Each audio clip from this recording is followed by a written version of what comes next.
Good afternoon, everyone, and welcome. I'm Ellen Albanese, a member of the Encore Board of Directors. My colleague Sally Byrne and I organize programs for the club. We and the entire board are so happy that you are joining us for our very first virtual Encore meeting. This is new to us, and it may be to many of you. We ask your indulgence for any bumps we may encounter along the way. And we look forward to the time when we can all get together in person again. We want to thank the Whydah Pirate Museum and Falmouth Community Television for their help in putting together today's program. Buried Treasure: How a Sunken Pirate Ship Became a Cape Cod Museum. While today's live session is available only to Encore members, Falmouth Community Television will rebroadcast this presentation later this month. So check their schedule online and encourage family and friends who might want to tune in to take a look. A couple of quick notes on the process, and Chris mentioned this already. We will all be muted during the presentation, and you will see only the speaker. If you have questions, as Chris said, you can type them into the box at the bottom or the side of your screen called Helpfully Ask the Question. And Meredith will organize those, and Chris will answer as many as he can at the end of the program. So Chris has already given you a little bit of a self-introduction, but I will just reiterate that Chris is an underwater archaeologist, diver, and director of exhibits at the museum. He will share the behind-the-scenes story of the discovery of the pirate ship Whydah, which went aground off Wellfleet in 1717, carrying the stolen treasure of 53 other vessels. Discovered by Barry Clifford in 1984, the Whydah remains the only authenticated and positively identified pirate shipwreck ever recovered. A big virtual welcome to Chris Macort. Thanks very much. I think you did it a lot better than I did, so thanks very much, Ellen. You're welcome. I appreciate it, and thanks for everybody who's logged on. So I'm going to start off with just a brief introduction of the history of the Whydah. And for those that may not know exactly what the story is, the Whydah was a ship built in London in 1716. It was built as a slave ship, and it was on its very first trip from London to West Africa, where the captain bought about between 300 and 500 captive Africans, loaded them onto the Whydah, and sailed to Jamaica, where they were sold. And this took sometimes it could take as long as 3 months for this journey. This horrible part of our history. Nonetheless, it is a part of our history and a part of the history of the Whydah. On the way back from Jamaica, on our way back to London, it was loaded with all the money and all the trade goods that the captain had picked up while he was in the Caribbean. Just north of the Bahamas, a group of pirates led by a man named Sam Bellamy saw the Whydah and chased it for 3 days. And as soon as it got close enough, as soon as these pirates got close enough to the Whydah, Bellamy raised a flag. And it was in our historical documents, it's one of the very first, if not the first, skull and crossbones ever documented. So that's something that's really, really interesting with the Whydah. So, and typical of most pirate ships at that time, they would sneak up, get close. Sometimes they'd fly a friendly flag, a British flag, or a French flag as a decoy. In this case, we're not sure, but we know that when the Whydah, when Sam Bellamy and his crew got close to the Whydah, he raised a skull and crossbones, which essentially meant, we're pirates and you have two choices. You can surrender to us and you'll most likely live. If you choose to fight us, you're all going to die. Your choice. In this case, Lawrence Prince, the captain of the Whydah, did the right thing and he surrendered. What's interesting is that we found in primary source documents is he admitted that he fired a cannon to try and defend the ship. I think what really happened, we believe that he fired the cannon in the exact opposite direction of the pirates. But when he went, if he survived and was able to go back to London, he could tell his investors and his insurance company that I tried to defend the ship, but it was to no avail. So the Whydah was taken over. Sam Bellamy was in another ship called the Sultana, a much smaller, an older ship. The Whydah was brand new. It had all new cannons. It was a galley. A galley is a ship that you can row in when there's no wind, which is very an evil necessity in the slave trade. So Bellamy got on the Whydah and went down below deck with his crew and saw piles of not just silver and gold, but other objects like ivory and silks and exotic wood that he had collected on his trip. So Bellamy, instead of doing what a lot of pirate captains did, which would be sometimes they would maroon the crew of a ship they were capturing, or they would sink the ship. Instead, Bellamy gave Lawrence Prince and whatever crew that he had his old ship. Gave him money, gave him charts, and whatever food was on board. And he said, "Listen, I'm going to take your ship. You can have my ship and sail back to London, but we're taking the Whydah."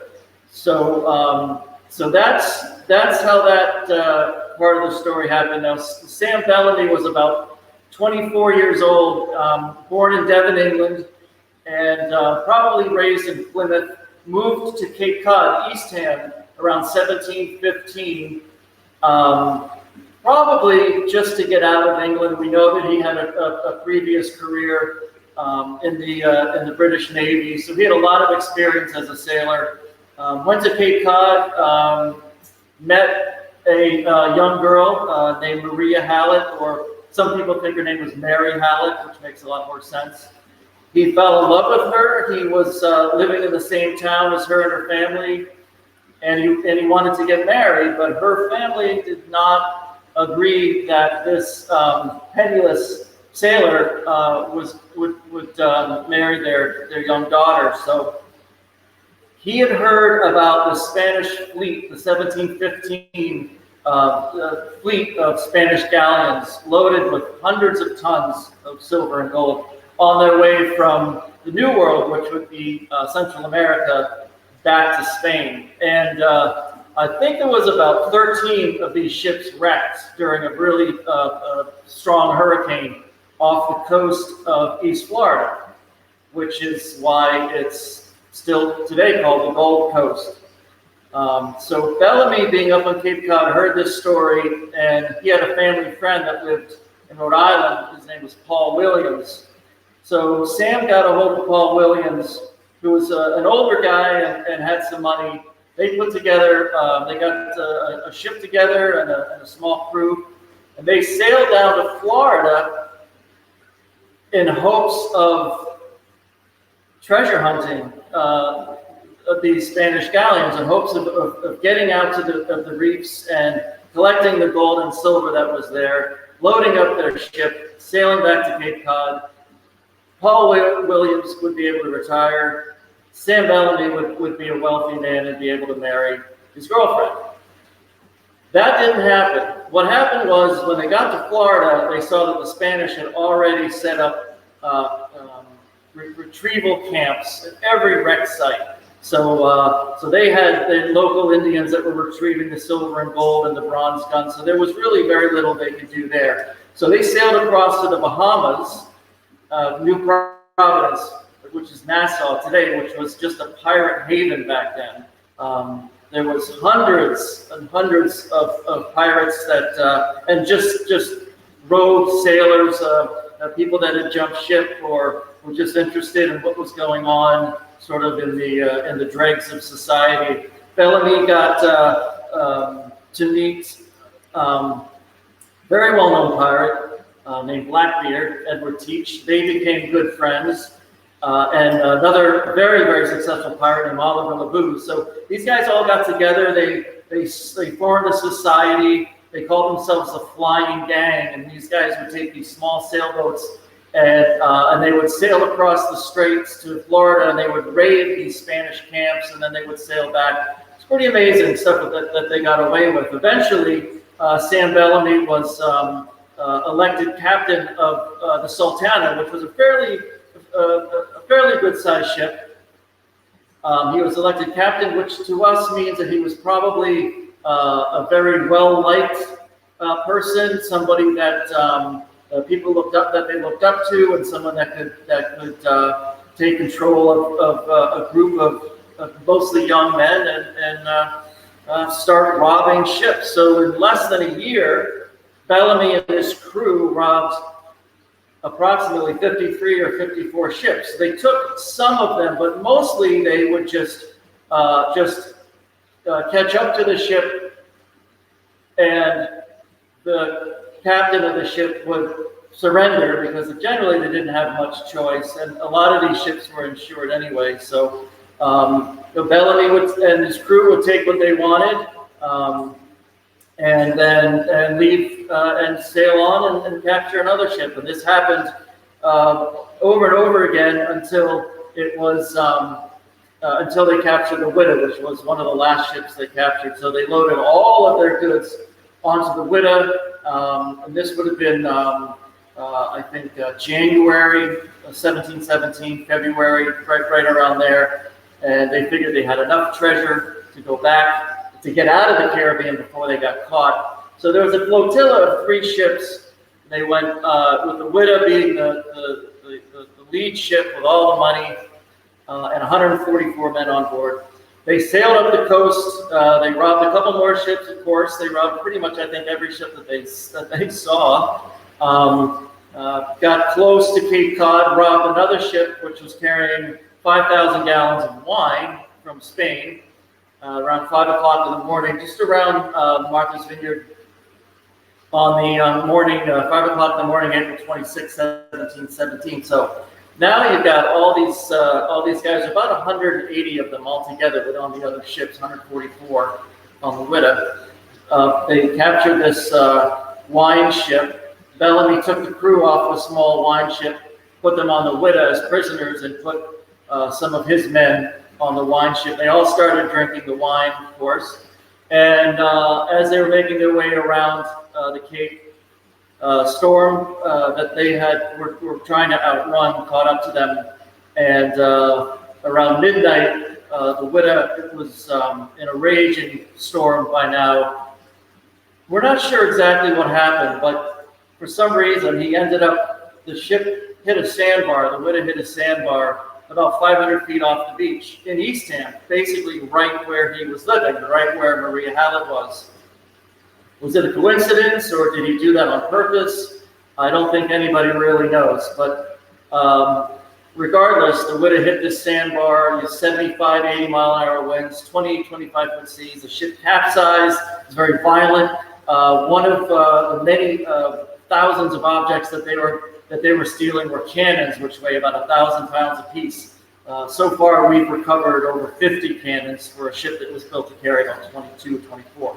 So you have all these heavy objects coming out of the ship's being destroyed during the storm. 142 of these pirates died during the storm, whether they were drowned or crushed or frozen or just died from exposure. Only 2 survived. Bellamy wasn't one of them. Maria Hallett had heard about this. The local authorities had heard about this shipwreck. So if Bellamy had survived, I think we would have heard about that. We would have heard about his body being recovered. So that's essentially the story of the Whydah. And Barry Clifford heard about this story growing up as a kid, as a lot of us on Cape Cod growing up did. It was a popular folk tale for people that were interested, and especially kids interested in pirates and ships in the sea. But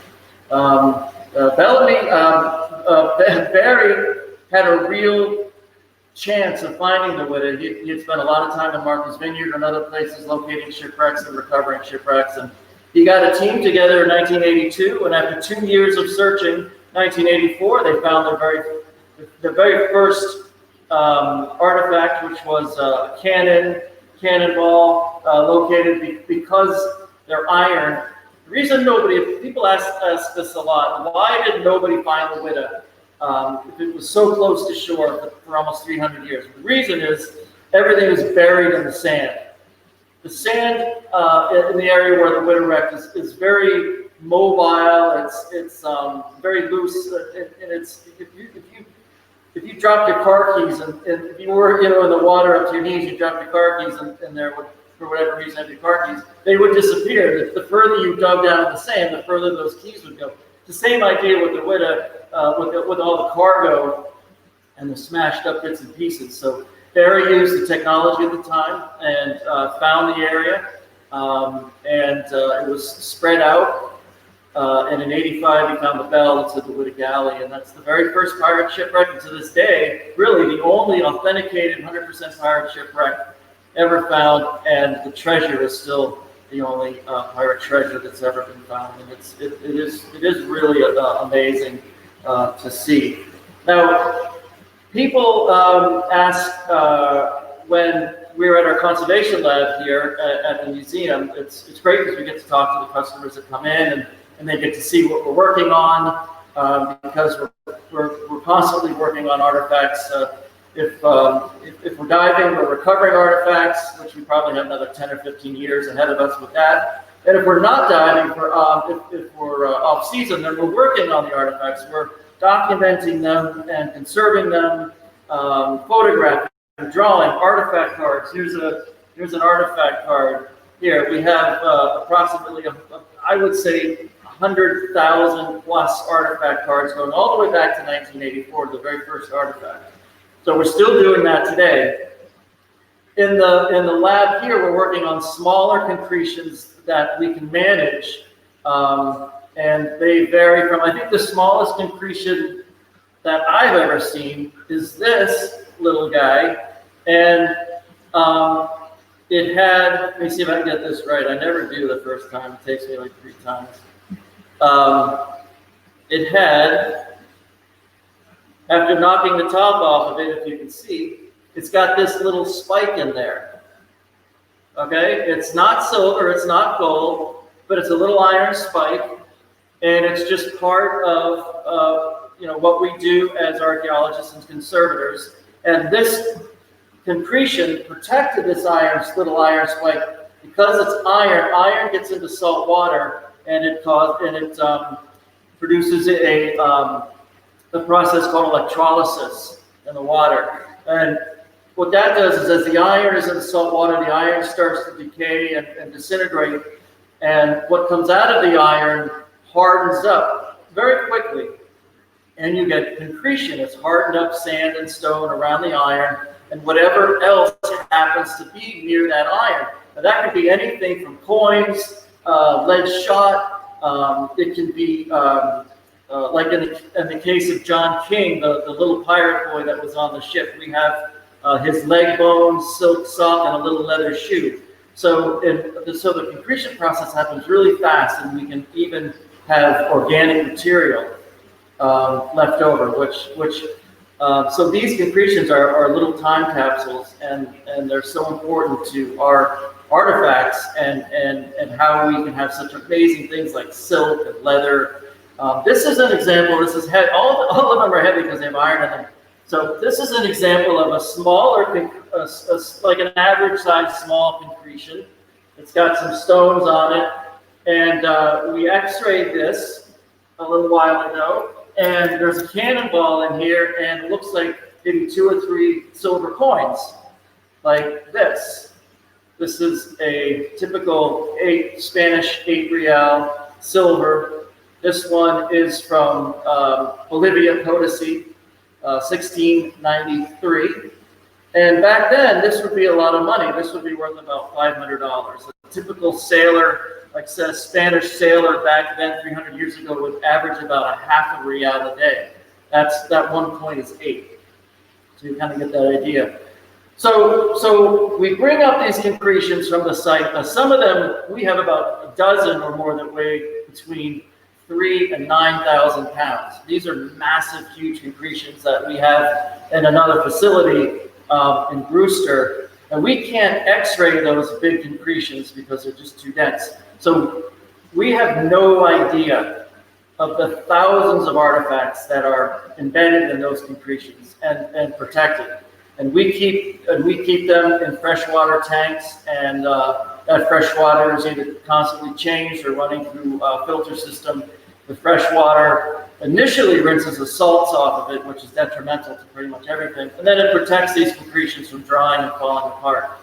So as we work on the concretions in our lab, what we'll do is we'll generally have a photograph of an X-ray. So this, you can see, this is an X-ray of another concretion number 43 from 2013. And if you see all those square objects there, those are all silver coins, mostly 8 reals. There's some lead shot. That bright spot there, that's a piece of iron. I think that's a gun barrel, if I remember correctly. And then there's lots of little, we call scatter, which is gold dust. There was a lot of gold dust on the Whydah. That was common back then, especially on slave ships, because that's one of the things that they were using to purchase make large purchases with. So in order to get through the concretions, a lot of people ask, does the water being poured on it break it down? Well, that would be great, but it doesn't. So we have to get into the concretions manually, and we generally use a little hammer. We don't want to, we don't. People always say you must get frustrated and you want to take a sledgehammer to them. Well, yeah, I mean, sometimes you do want to move things along, but in conservation, we have to work very slowly, and that's just part of the process. So sometimes I like to use a little nail punch, or sometimes a sharpened screwdriver to just, we kind of customize different tools. And we'll start knocking the natural stones off of it, and then just start working on the exterior of the concretion, which is hard like concrete. That's, I think, where the word came from. And then so knowing there's a cannonball in here, so work around that, looking out for the coins, and also looking out for other things too that might be hiding behind the cannonball. A lot of times we'll be surprised by things that we never saw on the X-ray. Organic material doesn't show up. Our X-ray machine basically just shows the metal. So things like bone, wood, leather, wood, things like that kind of look like I have a ghostly image, but we're aware of them, so we work around them. So after maybe about 5 or 6 hours, depending, I'll remove the cannonball, and it'll look like this. So if you can see that, it's round, and it looks like a cannonball, but it's still covered in concretion. It's still covered in hardened up sand and little bits and pieces of stone. So that's natural. That's what we want. Then we'll wrap this in wire, and this is basically for all metals, but I'm just using this iron cannonball as an example, as I have it here. We'll wrap this in iron, and we'll clip it into a tank of water. And it's got an anode and a diode, and that is basically reverse electrolysis. It reverses the process that's happened in order to conserve this under the sea.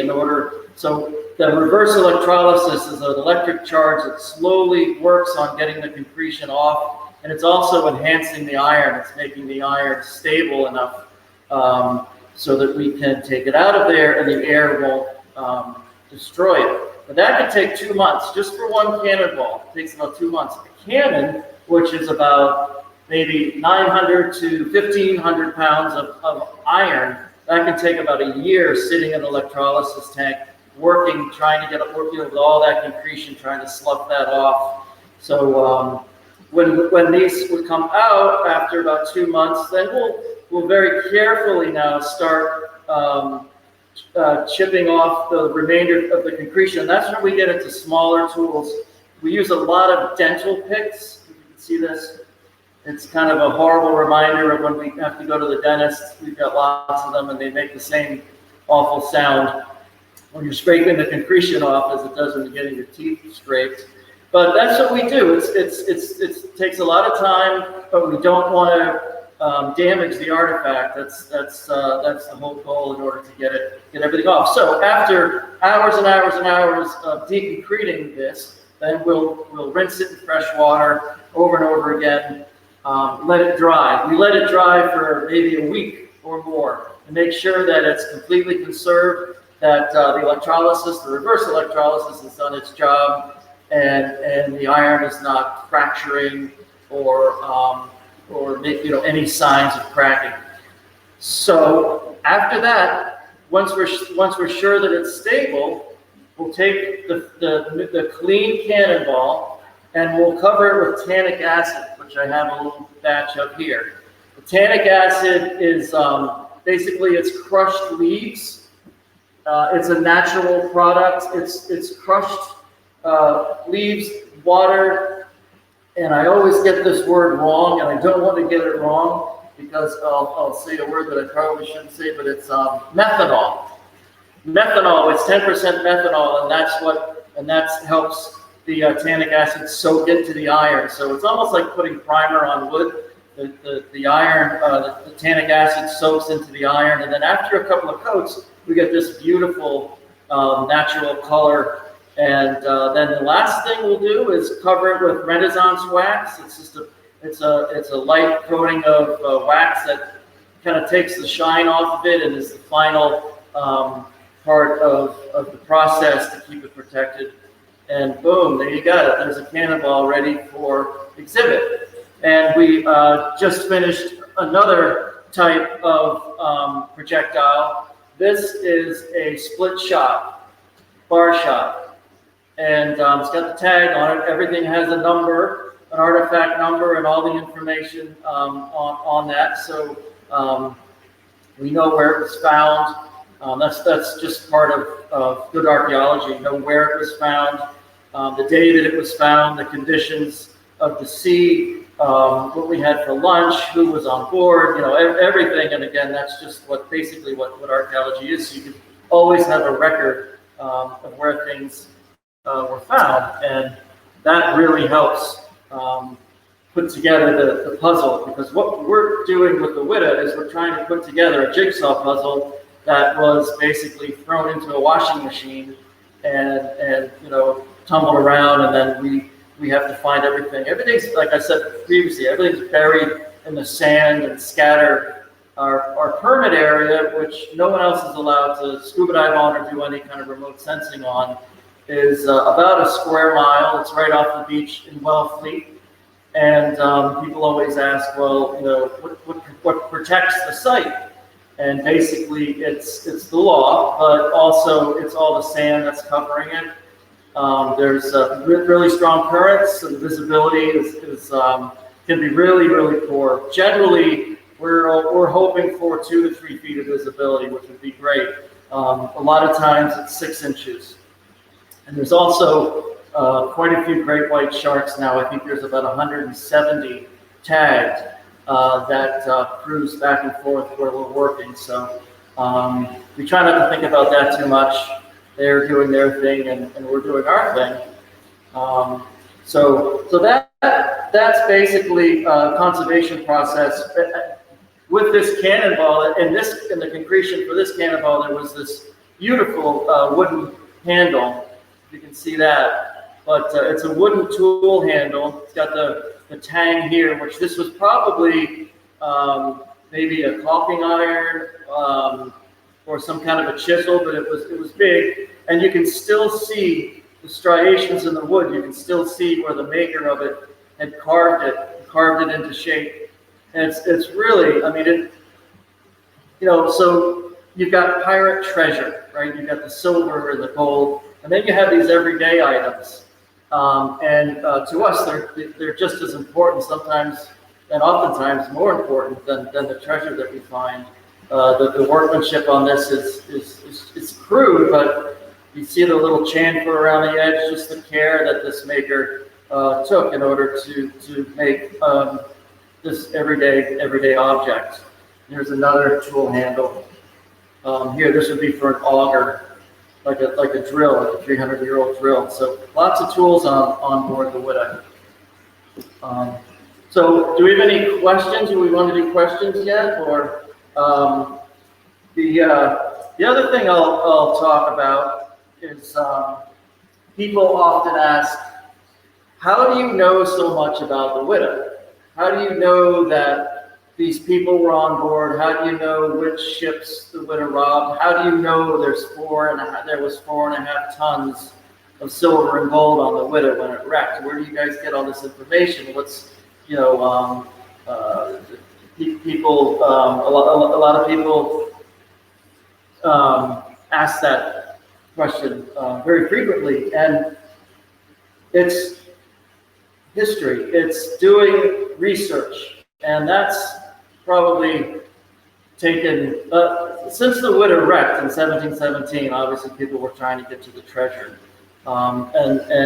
they just couldn't, because it was buried in the sand, and the sea conditions were so bad for about 2 weeks that no one was able to even get out there, including this man named Cyprian Southhack, who was sent down by the governor of New England, Samuel Shute, to recover as much treasure and as much of the ship that he could, so that he could send it back to England and look really great in front of, for the king.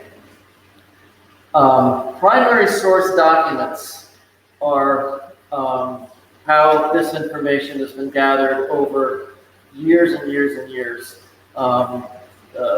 It's basically going to places in London, like the National Archives, which has probably millions of documents going all the way back to 1066 and earlier. And a lot of these documents are fairly easy to find, but you have to go there. I think back in the day, you couldn't look at this stuff up online. Ken Macort was the historian for the Whydah. He passed away about 5 years ago. He was a genius with the history. And there's been hundreds of people over the years that have been interested in this story of the Whydah and have written books. There's dozens and dozens of books about the Whydah. But in order to really get the actual information, the actual history of it, it's always best to go back to those primary source documents, to go back to the witnesses and to the victims, and also to the survivors. There was 6 survivors on that wine ship that I was telling you about that was following the Whydah. They were able to get over the sandbar that the Whydah hit and went right up on the beach. They spent the night on the ship. The next morning they got out. They were running around through the woods. They went to a tavern, and they were captured. There was only 2 survivors on the Whydah. They were also captured. So we have all of their testimony. The authorities would generally, back then, it was pretty common for the authorities for pirates or criminals to say, well, you're caught. We know that you've done this. If you give us enough information, if you answer our questions honestly, maybe we'll spare your life. So it's very common for these pirates or criminals to just really kind of spill their guts and just say, yeah, we robbed this ship and that ship. There was this many people on board. These were their names. So the information was sort of pouring out from them. Also, if you were the captain of a merchant ship and you were sailing, say, through the Caribbean, and you were robbed by pirates, say off of St. Croix. So the first thing you would do if the pirates let you go, generally, would be to sail back to the closest port and friendly port. You go to the authorities and say, we were just robbed by a ship called the Sultana. I counted 80. There was 80 pirates on board. They had 16 cannon. The captain was called Black Sam Bellamy, and he was English. He was about 6 feet tall. He had long black hair and a ponytail. He was wearing a red jacket. And then the authorities would say, what did they steal? Well, they stole 500 pieces of eight. They stole 50 pounds of gold. They stole all our sails. They took all our rum. they took our cat, and they took our doctor. So you can have that document. And so the authorities, it was their job to make copies of that testimony. Maybe 20 copies of it would be written. They didn't have copy machines back then, obviously. So, and then those documents would be sent out all over the Caribbean, to the New World America, New York, Boston, and then of course London as sort of an APB. Look out for this ship. So that's one ship. These guys, the Bellamy's crew, again, they robbed about 54 ships. So this kept happening over and over again. Yeah, we were robbed by a ship called the Sultana. We were robbed by a ship called the Whydah, and this is what they took. And most of those documents, thankfully, ended up in historical societies and archives. And so a typical document written 300 years ago, I'm not sure you're going to be able to see it too well, but it kind of looked like this. It's obviously handwritten with a quill pen, and very elaborate. They always start out with things like may it please your excellency, and then they end. It's always your most humble servant, Cyprian Southpack, and then you have to be able to decipher the writing. And it takes a little while, but you get used to different secretaries' handwritings after a while. And this particular document is fantastic. It talks about the guy that went to Cape Cod in order to try and recover as much of the treasure as he could. And he writes in that particular document that he got there a few days after the wreck. The weather was still bad. He put 2 of his men on the beach to guard it, but there was 200 men a mile north and a mile south or more collecting everything that washed ashore. And he even said that these locals are just as bad as the pirates. They're not saying anything. They're not giving me what I'm asking for. And he's begging the governor for forgiveness and saying, look, I'm doing my best down here. And from other primary source documents, we know that he was an older guy. He was about my age, I think 50-something. And he had a cold, he had a sore throat, and he wasn't having a very good time at all with recovering anything. And again, this isn't information that we read from books. This isn't other authors' interpretations of what they maybe heard or read previously. This is going straight back 300 years, right to the time, right to the very people that were there. That's what makes it so important. And it might take a lot longer than reading a book. It could take decades as opposed to reading a book in a few days. But I'm sorry, I've got a question. What do we got? All right, so the first question is, do you have a sense of how long it will take to extricate all the Whydah's artifacts, and what does that depend on? Okay, good question. So as far as recovering the artifacts on the site, there have been times when I think, when people had thought, not so much Barry, but other people thought, well, these guys must have everything, from the ship. How much can there be? But every summer, we get more and more artifacts. We haven't even, there's still 4 tons of silver and gold buried under the sand. And we've recovered quite a bit. You'll see when you come to our museum. But we keep finding new material. We still have almost half of our permit area still to investigate. So I would think as far as site recovery and diving, I don't know, 12 years, 15 years. There was legends, but sometimes these legends come true. That's one of the things that we're proving here. There was a legend about a casket on the Whydah that was filled with precious stones. Well, we haven't found that yet. We haven't found any precious stones yet. As an example, if we stop diving today with all the artifacts, all the concretions that we have in our lab, that would take years and years and years to go through. You do have one more question. All right. Says, Chris, how did your interest in archaeology, especially underwater archaeology, develop? Okay, well, I'll be brief because, let's see, my grandmother was a historian and a conservator, and so I grew up in her house, around her house, which was her grandparents' house. So I was always surrounded by by history. That house was built in 1742 in Cape Cod, and I just kind of fascinated with it. Spent a lot of time in South Florida growing up, and got certified to scuba dive when I was 12, back in I think 1980 or something. And I always had a fascination with the ocean and history, and sort of took a different path for a while. And then moved back to Cape Cod when I was about 30. Not sure what I wanted to do. I met Barry, and he hired me, and that was about 23 years ago.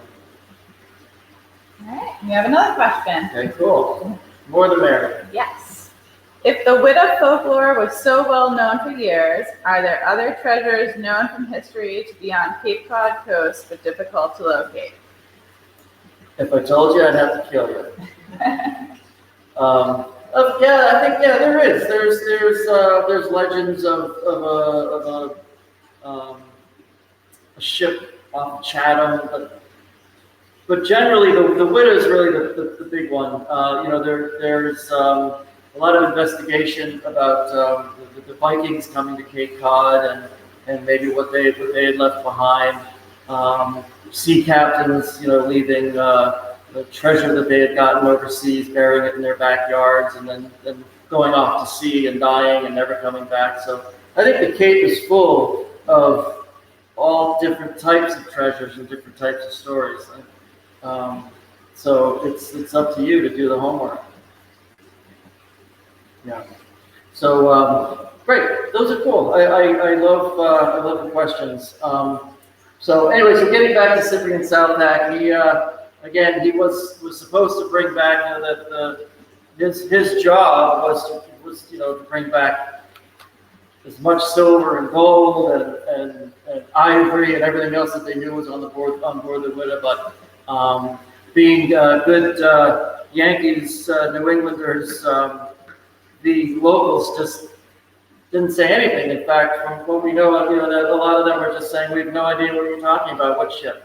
And meanwhile, they probably had sails and rigging and who knows what, hiding under a bunch of straw in their barns.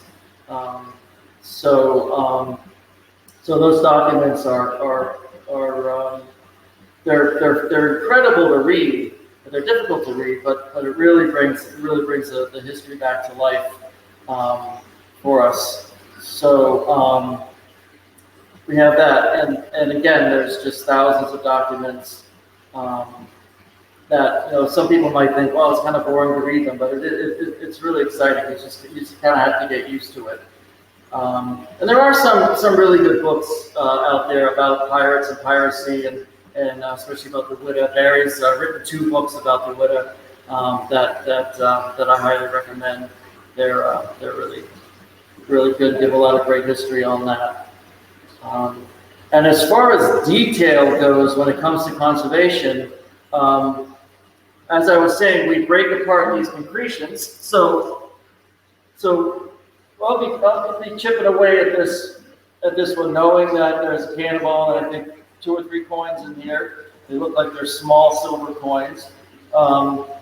There'll be debris left over, meaning chunks of the concretion that will be left over that will save, and then that'll be put in a bag with a label and number and everything else, and then sometime down the road we will X-ray that debris, and we probably have 100 bags of concretion debris that we still have to X-ray, because that's where we find a lot of the gold dust, the cufflinks, really tiny coins, little pins, dust shot, things that you just that hide in these concretions that you can't really see with your eye. Plus, we don't really have the time generally to dash everything down into sand at this point. So we rely on our X-ray machine in order to catch those things that we missed. Now, other times we can see things that jump out at us, and I don't know if you can see these, but see that? Those are vegetable seeds, and I can't pronounce what they're called. I can try, but amaranthus. amaranthus seed. And after doing some research, we discovered that these are vegetable seed that were grown in South Africa and in that part of the world, and that was found in a vegetable that was commonly found on slave ships for food, for feeding the slaves. So the cannons are fascinating. The big objects, the big artifacts are fascinating. The treasure, but even the smallest artifact is sometimes just as important, like I said, or even more important. And we try not to let anything go. We really strive and stress to get every little thing that we can in order to put another piece in the puzzle. And it's a giant puzzle. It's about a half a square mile of a puzzle and buried under the sand. We have another question. Hit me with it. All right. To whom does the treasure belong? Is it public or private? Well, when you say the word treasure, I would assume the entire collection, all the artifacts that we have. It belongs to our group. Barry Clifford is the one that initially discovered the wreck. He's still the president. He's very much involved in everything we do. So it is owned by his company, his group. He's never sold anything, which puts us in a different category from treasure hunters who do sell their artifacts, especially their silver and gold. So it's owned by the company, the group. Barry Clifford's obviously, he's in charge, and we never had to give anything to the state of Massachusetts. That was Barry won that in a courtroom.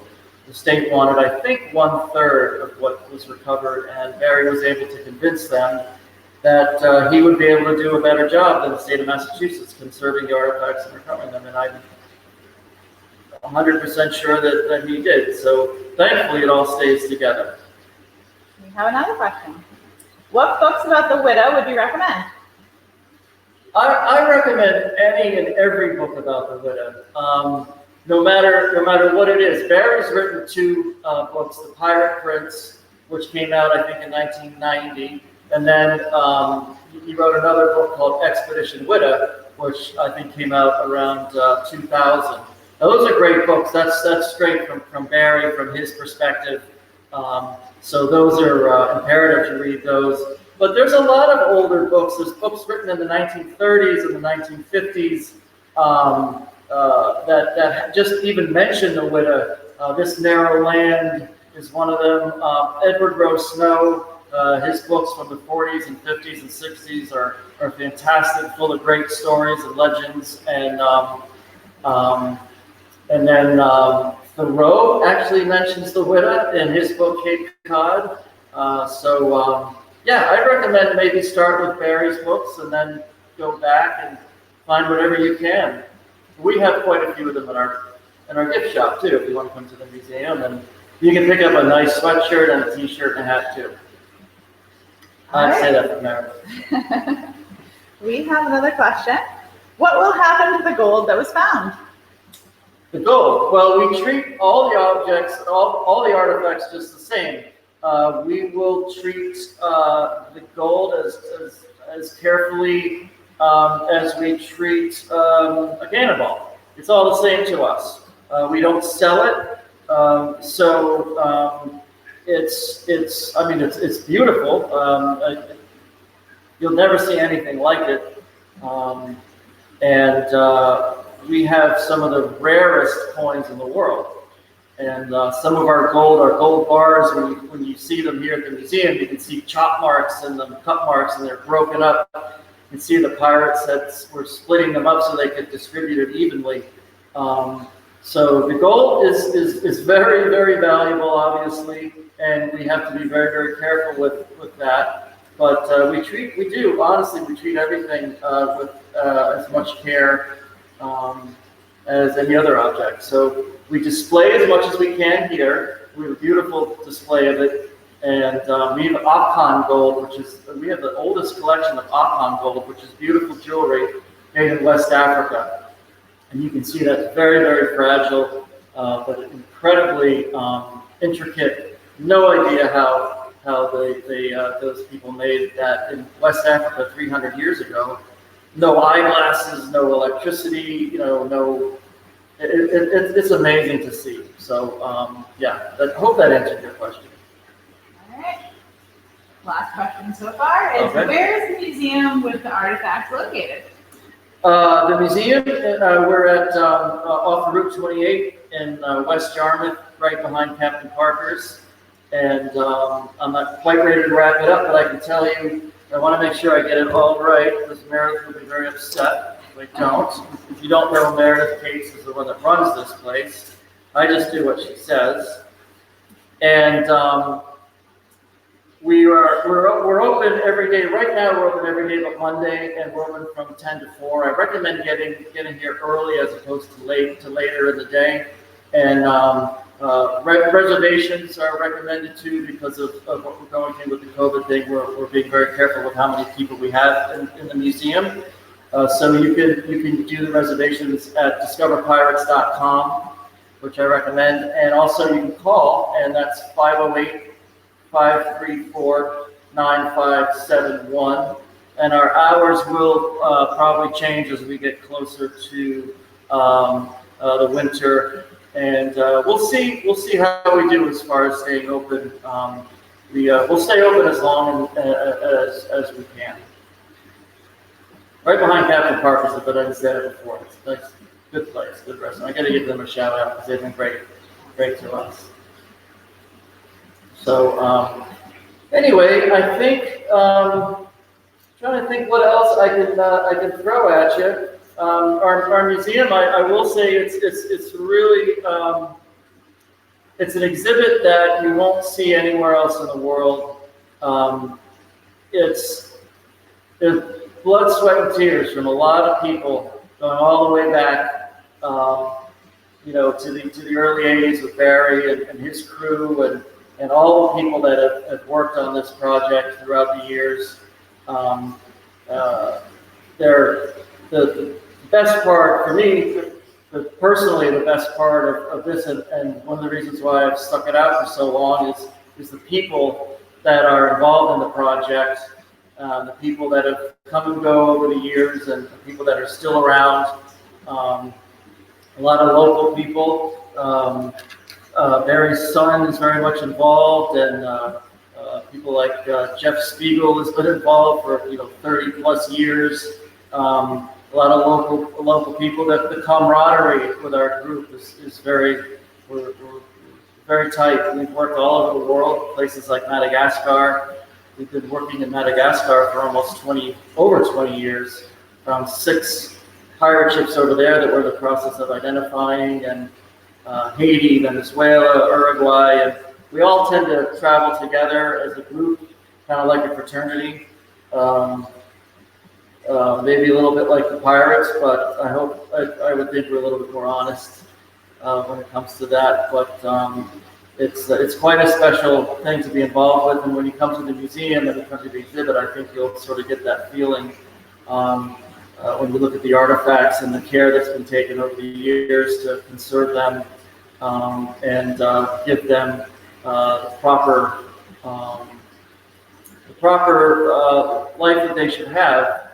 People can see everything that's been so carefully taken care of. Then at the end of the exhibit, you come to our conservation lab, which is where I am now, and you can see one of us working on, like I said, working on artifacts or writing down working artifact cards, and we're more than happy to talk to people. I think that's one of my favorite things too, is talking to people, explaining things. It's really been a gift, yeah, for sure. So I hope everybody comes to the Whydah Museum, right behind Captain Parker's, West Yarmouth. And thank you again, Ellen, appreciate it. And thanks to Falmouth Encore, all you people that logged in. Thanks. Hopefully we can do this live again. That's what But I really like doing the live stuff. I'm sure a lot of other people do too. And Meredith Cates, the manager here, none of this would have ever happened without her. So thank you. Thanks for putting up with me. And I hope everybody has a fantastic rest of the year. And we'll hopefully be in touch soon. Thank you very, very much.